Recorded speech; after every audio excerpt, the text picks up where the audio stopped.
Hello, Tibor from Boomla. Let's talk about designer classes.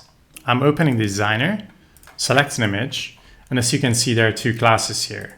One is for styling all the images, and the other is styling for the individual image. Now, the key thing here to notice is that one of them has a lowercase class, and the other has an uppercase class. If you click this info icon, it's explained here as well.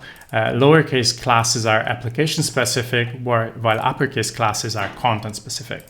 So the key difference is that when you put images in the gallery, obviously the developer couldn't know at the time of writing the application what kind of images you will have in your gallery.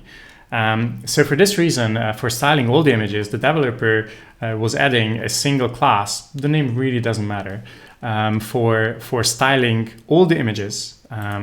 But the developer also added an individual class that is generated on the fly by the application for every image so that you can style those images individually.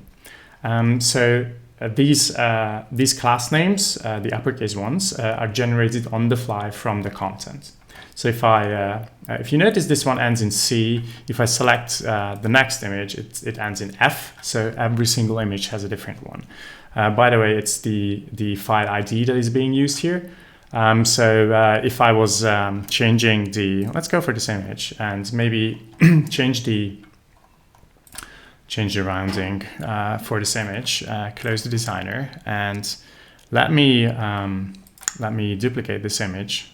Sorry, it's still working. For some reason, my internet connection is totally dead now. Okay, so duplicate this, and there you go. You can see that the same image doesn't have the same class applied. That's because if we select it, designer, select it, this one has the C, but the one we have just copied has a different ID.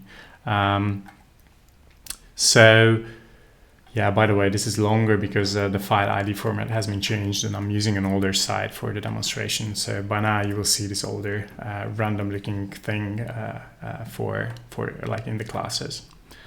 So yeah, this is just something that you should keep in mind and understand how it works. So if you click around and see a menu and it has an uppercase class name with some random looking thing in it, it's just the individual class name that is generated based on the content. That's it.